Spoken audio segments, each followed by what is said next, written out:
All right, so it does look like Vegeta will be going Toon Link. So Toon Link Bayonetta, kind of an obscure matchup, one that you don't really see. Same man, just remind me. I'll definitely try. So I guess I will commentate with you. Okay. I don't think I'm that shabby. So we got Endy the Bayonetta versus Vegeta the Toon Link.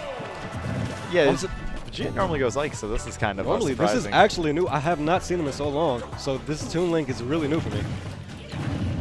And it looks like we got Slam Shady coming on the mic with us.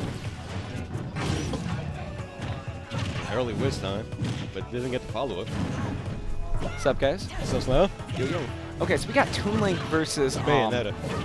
Now, on paper, you got to imagine... Ooh, good F smash. You got to imagine this is an awful matchup for Toon Link, but I think he has some tools to keep Bayo out. Definitely. And some things that can trigger Witch Time without really him committing as much. Does that make sense? Right, that makes sense. And what he wants to do is that for him not to get Witch Time, if he wants to throw around projectiles, he can't be too close to Bayonetta where the Witch Time can actually get to him. I haven't seen Vegeta's Toon Link before. I actually really like it so far. Yeah, he's wanting that F smash to get the stock off. Both waiting for their opponent to do something. That was actually a good boomerang to intercept the... Good up there. That was a good up air to call out that neutral air Bayonetta threw out. I do feel like a lot of Bayonettas tend to like to land with there, and it's usually a pretty good landing option because it can auto-cancel and it has like a big hitbox. But in that situation, Vegeta was just waiting for it. Good uses of the tether to get back. Toon Link, one of those characters that has a solid tether, you know? Oh. Is that it? Nope, didn't could even finish the combo. I do feel like... Yeah. Vegeta definitely got a bit too antsy with his attacks, and that's how we got Witch Time. He wants to look out for those to be patient because Bayonetta can really screw your day over if you get one Witch Time. I really like Vegeta's spacing though with Toon Link so far. He's kind of like making it seem... Dad, yep. Yep, that's it. I do And feel the taunts on Captain Zack now. God, I feel like a lot of the Bayo players like to taunt. I mean, it's cancelable, so you can definitely catch your opponents off guard with it. Right. But Vegeta in command right now. But the thing that kills me the most is that... Oh my gosh, that would have been so good. Okay. Hopefully this doesn't bite him back. Okay, that was good smash DI to get out of that. I think he smash DI'd upwards, actually. He could have waited for that Witch Time. And this is where you got to be very careful because Bayo could still... Whew. The up smash would have taken that. And it was charged to a decent amount, too. If I'm Vegeta right now, I'm just going to try and catch the landings without committing as much as possible. Right. And I'm wanting to play as patient as... Wow! That was good. That fair will take it, and you cannot sleep on the Toon Link You cannot fair. sleep on Toon Link's fair. It will destroy your life. And I don't know if that was if he DI'd that properly. It could have gone either way. It looked like he killed a little early. From what I've seen, he probably tried to DI away. And that's what screwed him over. He's probably trying to run away to make sure that the forward air would not hit him. Because Bayonetta does have good running speed. Yep. So if Bayonetta can get away, then that can actually help him out in the neutral game. And so we're going to Lion. What do you think about this for the matchup? This matchup is probably going to be very buns for Toon Link. Since Bayonetta has that extra platform, she can kill you off the top easier. I do feel like Toon Link has some options to kind of pressure platforms, but not quite to the extent that Bayonetta does. No, definitely. Since Toon Link is floating and not fast enough to actually catch you on your aerials, that's going to be very difficult for Toon Link to actually follow up on. I do feel like I see Endy kind of, he seems to have a good understanding of what he needs to do to get conversions, but he is very aggressive with his side B so far in this match. Very aggressive. And if Vegeta just kind of waits out for a little bit more, he can kind of space around maybe with like a pivot, tap tilt, pivot, grab.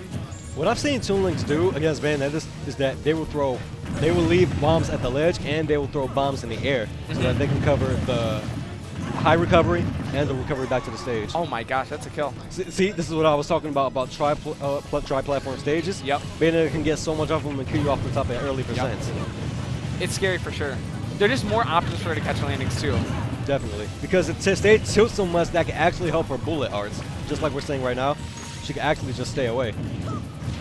And Bayonetta can actually, you know, a lot of people say that Bayonetta has a bad neutral, and I disagree with that. I think she has a solid neutral. It just maybe isn't as overwhelming as some of the top tiers. But I mean, she has options to camp with the bullet arts, as we saw right there. You know? On stages like this, like Lilac with tilts on. Oh no! Please let this not be the stock. He wasted his double jump. He's not going to get that.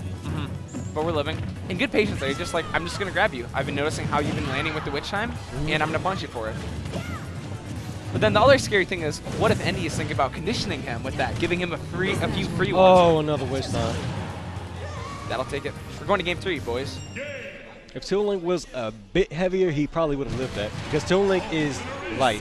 About 94, 95, About somewhere 94, around there. 95. Yep. The lighter the character, the easier it is for them to get killed. Definitely. The Jigglypuff being the lightest character in the game. Right. And we're actually seeing the switch to Ike. Okay, and now this is a matchup that I feel you can space. Okay, Bayonetta has good spacing tools in the air, but Vegeta is very comfortable on Battlefield. This is a good stage for Ike in this matchup compared to some of the other stages, and I think he's gonna be able to space around her better in the air, which is I think been the key difference between Game 2 and Game 1. And I don't think the counter pick to Battlefield was a good idea, especially because Bayonetta can still kill you off the top early. I do think it's one of those things where it's like pick your poison here. And if he banned Final Destination, then that must have really hurted him because all that's left is tri-platform stages. Well, except for Smashfield, but still, that has a platform with Bayonetta you can capitalize off of. I do feel another thing I see a lot of Bayonetta do on Battlefield is they really want to kind of witch time right as they land on the platform. And so what you can kind of do when you're playing against it, Bayo, is try and like bait out with empty hops. Pretend like you're pressuring the platforms without really committing, and then get that hard punish. And someone like Ike can get a really strong punish. Okay? Yes, Ike's sword is so strong. His hitboxes are wide, and he can kill really early.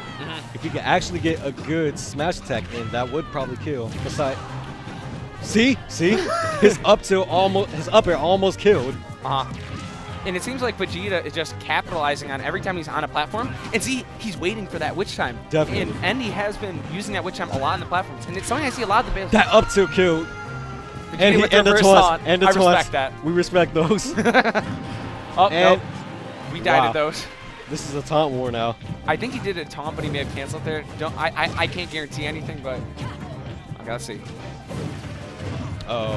And that's been the hard thing for Vegeta is figuring out what to do in neutral to get around it. You can see that he's reading a lot of the options of the approaches. He doesn't know how to counter them. You know what I mean? It's not a lack of understanding of what he's trying to do. It's trying to execute it. Oh!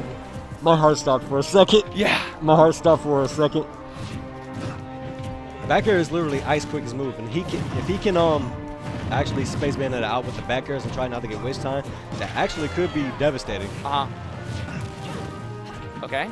And I would like to see Vegeta tomahawk just a little bit more right now, because I think Endy is kind of seeing these bears coming, and he's trying to find ways. He's just like, I'm gonna go under you right now, and that's not gonna be it. Oh. What? The flubs. The flubs. And that could have been the stock right there. He probably could have. He probably could have up smashed the other way, which would have been the stock. That dash attack would have killed. I know that for a fact. That dash attack is super strong. Okay, both players going up in the air. Oh my God! Well, this is tight for sure. Okay, Ice got to get back on stage. Okay, I liked how he just kind of went through there.